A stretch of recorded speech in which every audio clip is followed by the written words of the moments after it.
Hello guys, welcome to my channel. आज मैं आपके इंग्लिश के चैप्टर 3 का पार्ट 2 लेके आया हूँ, द ब्लैक एरोप्लेन। यह वीडियो काफ़ी इंटरेस्टिंग होने वाला है।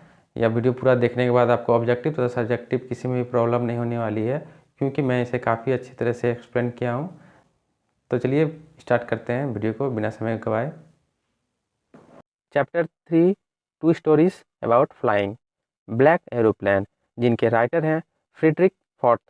तो यह कहानी है एक इंग्लैंड के पायलट की जो वापस अपने घर जा रहा था। रास्ता में बीच में काले अंधेरे घने बादलों में वह खो गया था। उसे रडार वगैरह नहीं मिल पा रही थी। तब एक दूसरे ब्लैक एरोप्लेन ने उसकी सहायता की और वह वापस अपने घर सही सलामत जा पाया। तो यह कहानी काफ़ी इंटरेस्टिंग होने वाली है।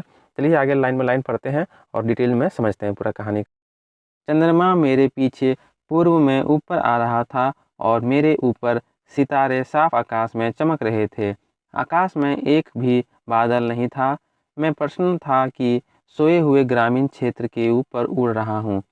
मैं अपने पुराने डकोटा यान को फ्रांस के ऊपर उड़ा रहा था। इंग्लैंड वापस लौट रहा था।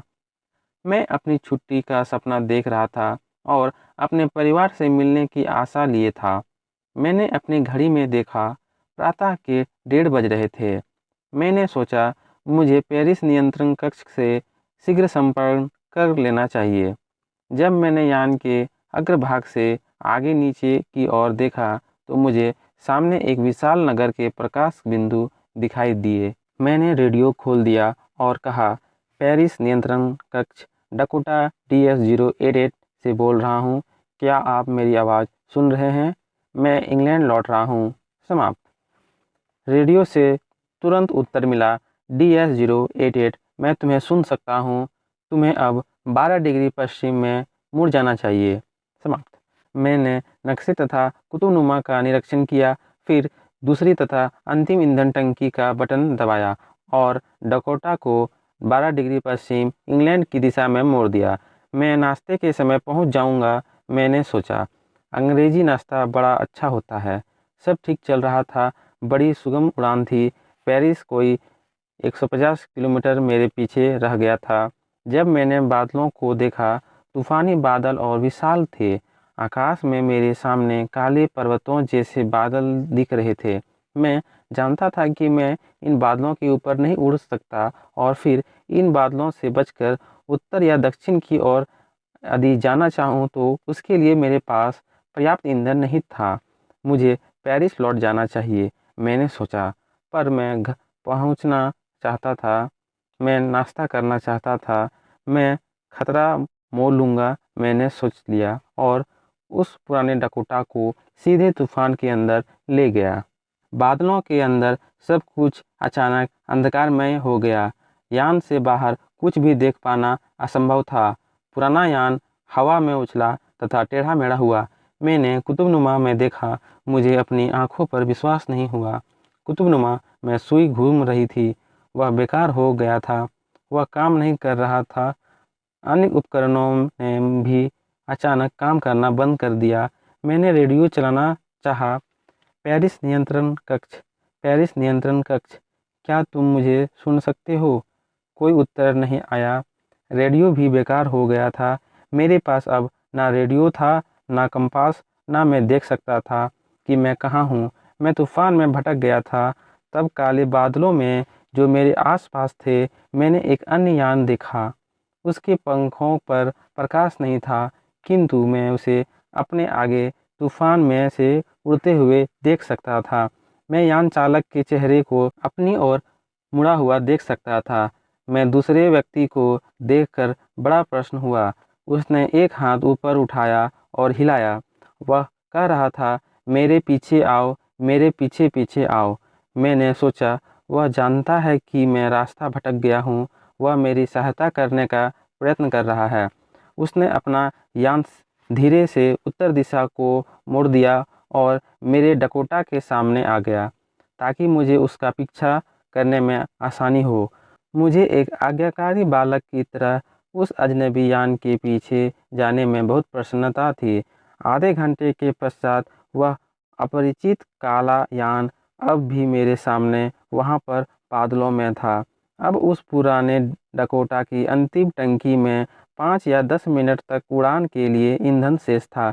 मुझे पुनः भय लगने लगा था, किंतु फिर उसने नीचे जाना शुरू कर दिया और मैं तूफान में ही उसका पीछा करता रहा। अचानक मैं बादलों से बाहर निकल आया और अपने सामने बत्तियों की जलती हुई 2 पंक्तियां देखी। यह यान की पटरी थी। यह हवाई अड्डा था और मैं सुरक्षित था।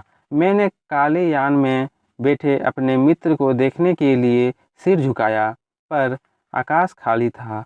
वहाँ कुछ भी नहीं था। काला यान जा चुका था। मुझे वह कहीं भी दिखाई नहीं दिया। मैंने यान को उत्तर दिया और अपने पुराने डकोटा में से नियंत्रण टावर के निकट पैदल चलकर जाने में मुझे दुख नहीं हुआ। मैं गया और नियंत्रण केंद्र में बैठे महिला से पूछा कि मैं कहाँ हूँ और दूसरा यान चालक कौन था। मैं उसे धन्यवाद देना चाहता था। उसने मुझे आश्चर्य से देखा और फिर हंस पड़ी। दूसरा यान? इस तूफान के ऊपर आज रात्रि को कोई अन्य यान नहीं उड़ रहे थे। तुम्हारा ही एकमात्र यान था जिसे मैंने रडार पर देखा। तो फिर किसने मुझे वहां सुरक्षित पहुंचाने में मेरी सहायता की, जबकि मेरे पास ना तो कंपास था, ना ही रेडियो, और मेरी टंकी में पेट्रोल भी अधिक नहीं था। उस अजनबी काले यान पर पायलट कौन था जो तूफान में बिना बत्तियों के ही उड़ रहा था? तो यह कहानी यहीं पे समाप्त हो जाती है। यह एक रहस्यमय कहानी थी। इसमें पायलट को घर जाने की बहुत ज़्यादा चाह थी। वह घर जाने के लिए इतना उत्सुक था कि वह काले अंधेरे बादल की परवाह ना करते हुए आगे बढ़ते गया और उसमें फंस गया। उसमें फंस जाने के बाद उसे कोई रास्ता दिखाने वाला नहीं मिल रहा था। तब उसे एक ब्लैक एरोप्लेन ने रास्ता दिखाया और सही जगह पर अपना एरोप्लेन को लैंड किया।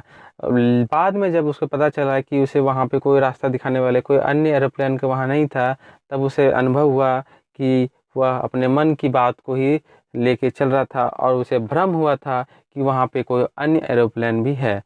तो ये कहानी इसी तरह से समाप्त हुई है। आई होप आप लोगों को कुछ समझ में आया होगा। इस कहानी से रिलेटेड सारी चीज़ें मैंने बता दिया हूँ डिटेल से। तो चलिए मिलते हैं नेक्स्ट वीडियो में। जैसे कि हर एक वीडियो के अंत में कुछ वर्ड मीनिंग लेके आता हूँ या कुछ इंपॉर्टेंट वर्ड मीनिंग है जो कि आप लोगों को याद करना है। एग्ज़ाम में यह काफ़ी हेल्पफुल होगा आप लोगों के लिए। आप लोगों को किस तरह याद करना है मैंने पहले भी बताया था। आप लोगों को यह वर्ड मीनिंग अपने हाथों में लिख लेना है और दिन भर देखते रहना है और शाम में आपको फिर दोबारा इसको याद करके लिखना है। इस तरह करने से आपको याद भी हो जाएगा और ज़्यादा परेशानी भी नहीं होगी और यह बहुत इंपॉर्टेंट है आप लोगों के लिए। तो चलिए मिलते हैं नेक्स्ट वीडियो में। जय हिंद, वंदे मातरम। Subscribe the channel.